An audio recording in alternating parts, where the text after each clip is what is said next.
is up, everybody? Good morning. Need my keys. What's up, everybody? Welcome back to the channel. I'm letting the truck warm up. Let me kind of step away from it real fast. So now this will be a continuance of the last video. As y'all seen, my freight got rejected, and so we need to try to figure out either if we're gonna drop this freight back off in Dallas, or is the customer gonna accept it? So the broker had an idea.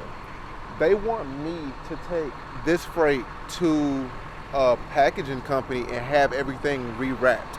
So they're gonna bust down the whole, like both loads, or not both loads, but they're gonna bust down both of those pallets and rewrap them. So that's gonna be kind of like their underhanded way of like trying to fix the problem. So my only issue with that is, one, do they know that we're doing this? And two, a couple of them packages is open. Like, so the one to the right is good, it just slid over, but the one to the left, it has a few of those like packages where the bottle top is hanging out. And I'll show you when I get ready to before I drop it off. But so they're charging us $250, in which I'm paying for, to rewrap both of these pallets. And then they want me to go and try to re-deliver it, which is 2 hours away in Athens, Georgia, again. And two things about that is kind of making me uncomfortable about it. One, does the customer even know that I'm doing this shit? And two, if they ask me, if they don't know, and they ask me, hey, is this a new load? Am I supposed to lie and say yes, or am I supposed to say they just repackaged? You know? So this is gonna be an interesting day. This will probably be everything that this vlog consists of, is trying to get this load dropped off, and just to kind of see how this thing plays out. So, yo, I love the energy y'all guys are running up, the views on the channel, so I appreciate you guys again. But I'm gonna keep dropping these trucking videos as long as y'all watching. But no clickbait, no bullshit, no stage shit. This is all real. So yeah, if y'all like this, go ahead, please slap this thumbs up. Give this video a thumbs up. It helps the channel. Make sure that you guys go ahead and subscribe to the channel. Turn on the post notifications so you can be notified every time I drop a video, all right? But I appreciate you guys leaving comments in the last video. It kind of gave me like a basis to stand on, the layover pay and stuff like that. I've never heard of that before. So I'm gonna go and take it. And that's something that a dispatcher would normally do. I don't have a dispatcher right now, but I will, I'm gonna make a video about dispatching. And I had a couple people reach out to me about dispatching. So I'm gonna chop it up with those dispatchers. One guy's actually from Texas. So I'll be really looking forward to talking to him. I'm gonna set something up to talk to him, and I'll keep you guys, in the know on what's going on. But yeah, let's go ahead and hop in the truck and get this day started. It's about 8 something. That's it. Yeah, so it's almost 8:30. So let's go ahead and get this day started, and let's see what happens.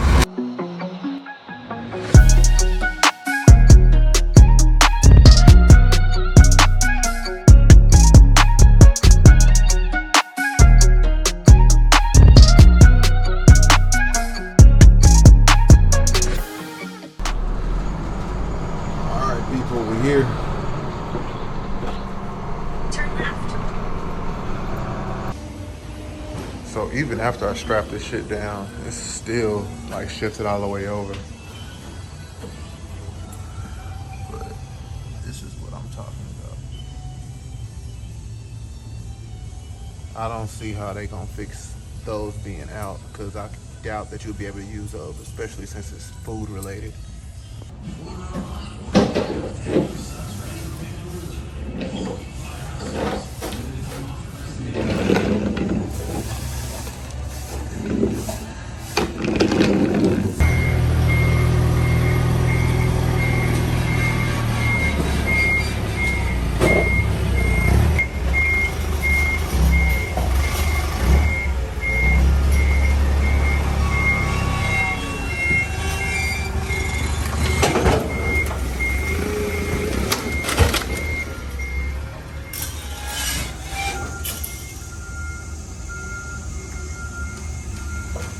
Soda can tops everywhere. Nonetheless, he got it done.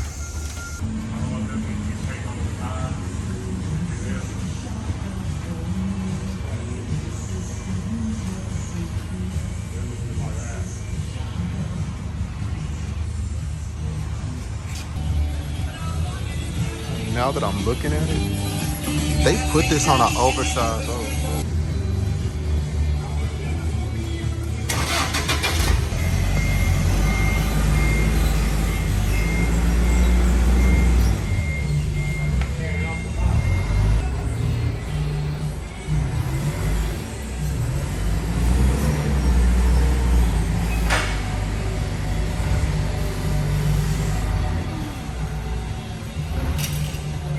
They're doing right now is with the pallet that was on this side that didn't have any of the cans coming out, they're gonna slide it from one pallet to another pallet. So that's why I'm just like, y'all gonna do that with a forklift? Is that the most smart idea? Let me know what y'all would do in this situation. Y'all know as always. And I think one thing I'm gonna start doing is I'm gonna start doing shout outs. So for the people that's leaving comments, I'm gonna shout maybe like one person out of video, one or two people out of video. Y'all can drop knowledge, y'all can, drop questions, whatever. And actually, I'll probably do two. I'm gonna do two people. I'm gonna do one comment for somebody that's dropping knowledge, and then I'm gonna do a second comment for a commonly asked question. So go ahead and drop y'all comments, and I'm gonna select somebody for every video from the previous video. I'm gonna go back and watch these dudes fuck these cans up.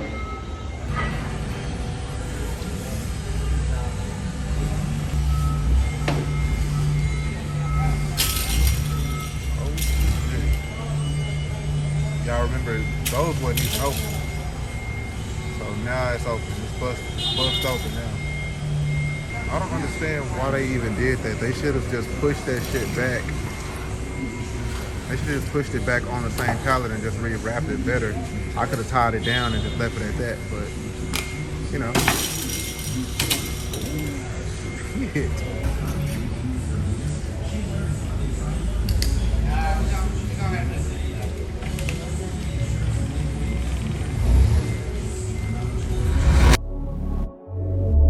Thinking, need a life for the ideas. I'm in the splash zone with the brain waves. I shoot for stars up in my aim is straight. I lay in the sand line in the Palisades. I'm Alec Baldwin with the angry face. I'm Christian Bale with the black on black. Man, fuck these thoughts, I'd rather save the day. But if your man is a problem, then we can change the pace.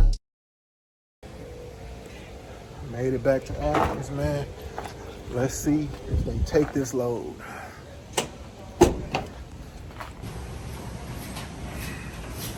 They're taking them, guys. They're taking them.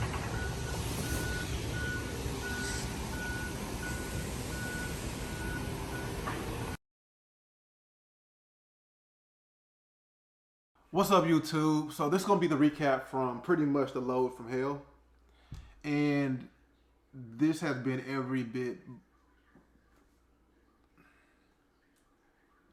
This has literally lived up to pretty much the load from hell. I'm gonna just touch on everything briefly, and then I'm gonna hop into some of you guys' questions in the comments I've seen on my last video. After I dropped the load, they decided to go ahead and take it. They're like, we'll take it with the damages and we'll work it out with the shipper. Cool. And they also, and I'll get into that later. But they took the load, accepted the damages, and said they will work it out with the shipper. And so I was like, perfect. All right, that works.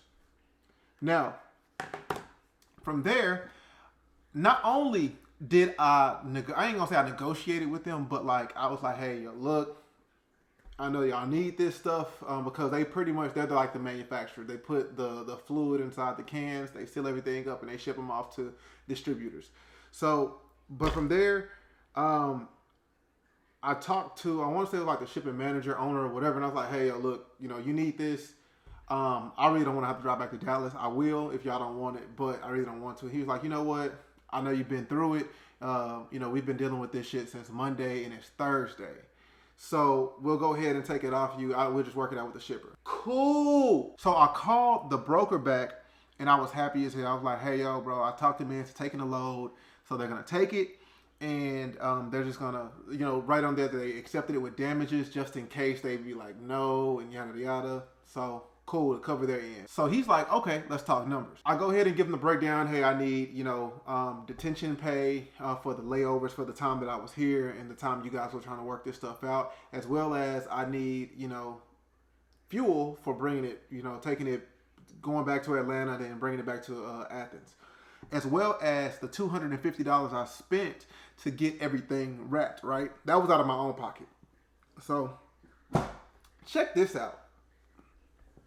So he goes, okay, cool. He agrees to the terms. He sends me a new load confirmation with the new rate, right? And so I go ahead and I'm on it. Like, so I go ahead and send everything over to my factoring company. And so in the morning, my factoring company hits me up and they're like, hey, well, it says that the load had damages, so we need the broker's approval. And I'm like, well, yeah, they said it was good. He's aware of everything. We've been working through this all week.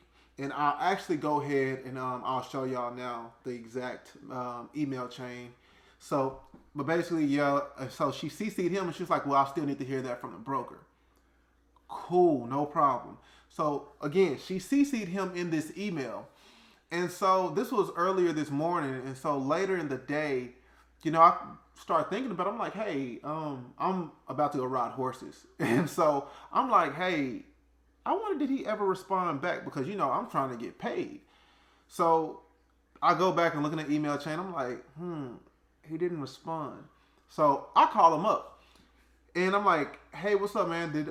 Did you see the email this morning from my broker? Because I'm trying to get paid. He goes, yeah, man, I'm just waiting on the customer to solidify everything so I can release the funds and give you the thumbs up. And I'm like, what? I thought you already did that. That's why you sent me a new rate confirmation with the new numbers attached. That's why I submitted it to my factoring company. He's like, yeah, man, I mean, the deal is pretty much done. I just need them to give me the green light. So I'm like, so are we good or aren't we good? And he was like, I mean, it's pretty, he's like, I mean, the deal is done, but it's just not done. What the f does that mean? Done? That's like being kind of pregnant. Either you are or you ain't. Like, it's no such thing as being kind of pregnant, you know? And so I'm like, either the deal is done or it's not done. He's like, yeah, man, I'm sorry. I'm doing the best that I can. Well, you done f***ed up. So this is what I'm going to do. I'm going to put out this broker's name as well as their company name so you guys know what kind of shady shit they do. All right. So the name of the company is called T Brothers. And the person I work with, his name is Zach. Zach, you suck. All right. It's just that simple. That is not how you do business. If I was dependent on this money, and it's not even a simple fact that y'all have been like holding my whole like business up for almost a week. So I pretty much missed money all this week. But the simple fact of I actually put my own money into this to try to fix the shipper's mistake. And then I can't even get that back. And it was only $250. So that it ain't shit. But it's the principle. You know what I'm saying? Because this could have been somebody that just started. This could have been somebody's first load for all you know. Right? And the crazy part about it is they give the new carrier so much shit. And it's the brokers that really be the fucking con artist. And I apologize for cursing so much. I'll probably end up bleeping all this out anyways. But I am that pissed about this shit. So now I have to wait until next week or however long it takes for them to get the customer to approve these funds that Zach went on his own free will and approved. Last thing is I want to get into some of these comments that you guys left on the last video. And I'm going to just answer a few of them. All right. So Johnny Reach III said that the last load was on me, or this load being messed up was on me. He said, next time, secure the load against the wall, get you some plywood and straps. Just like you got creative with fixing your mirror, do the same with your loads. I feel that, Johnny, but I'm not a hardware store. I'm not carrying no plywood in my truck. You know what I'm saying? So if the broker needs me to do something, for instance, like brokers say, hey, you're going to need 10 straps for this, or hey, you're going to need this, or you're going to need that, then they're going to need to let me know that off top. Now, I do keep straps in my truck. That's mandatory. And I do agree with somebody, Steel Curtain. You said keep your load locks, which I think you probably meant like the load bars. Maybe. I'm not for sure. But to just kind of take it back, you said to secure it up against the wall. Well, it was up against the wall. And plywood, again, this ain't Home Depot. So if straps won't do it, then they need to reconfigure how they, like, you know what I'm saying, how they're preparing this shipment. All right. Roderick Goodson, you asked, what do you use to look for your loads? I use DAT load board, and I also have what's the other one? Truck Stop. I have Truck Stop, and I'll be making a video on exactly how I look for my loads on there. How long do you usually stay out when you pack like that? One, to do this. Ask that question. Only reason why I packed like so tough, I don't know if y'all remember seeing like the little lime green Balenciagas. Those aren't for the road. So I was coming to Atlanta, and so I have another house in Atlanta. So basically, that's where I'm at right now. So I just brought clothes for this long trip because I plan on being out here for a while. Because most of the work is like pretty much Midwest. Let's see. Okay, so video suggests. Okay, so Brian Genesis, he's the one that suggested the low bars as well. Hey, shout out to you, man. I actually have been looking into low bars. They're a little pricey, you know what I'm saying? But I'm gonna get about 2 of them. I'm gonna definitely get about 2 of them. But yeah, those plastic skids do suck. I mean, even the guys, they had to rewrap everything. It was like, I don't even know why they would even use plastic. It was like, we're gonna use wood, and that's what they did in the video. They used wood pallets. And they were in the pallet. The plastic pallets was oversized too, so it was gonna move regardless. All right, and even when I added the straps, it still moved. You know what I'm saying? Like, it still shifted all the way back over, even after I added the straps. So it just is what it is. This is a learning lesson. I'm running out of time, guys, and I don't want to keep you too long. But I appreciate everybody for watching this video. Please be sure to give that video a thumbs up. Remember, go ahead and drop your comments, and I will go ahead and answer them in the next video. Peace and chicken grease, everybody. Until next time.